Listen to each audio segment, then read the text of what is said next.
नमस्तेस्तु भगवन् विश्वेश्वराय महादेवाय त्र्यम्बकाय त्रिपुरान्तकाय त्रिकाग्निकालाय कालाग्निरुद्राय नीलकण्ठाय मृत्युञ्जयाय सर्वेश्वराय सदाशिवाय श्रीमान् महादेवाय नमः।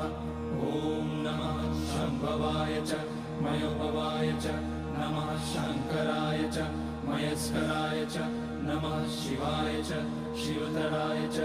ॐ त्र्यम्बकं यजामहे सुगन्धिं पुष्टिवर्धनम् उर्वारुकमिव बन्धनान् मृत्योर्मुक्ष्यमामृतात्। नागेन्द्रहाराय त्रिलोचनाय भस्माङ्गराय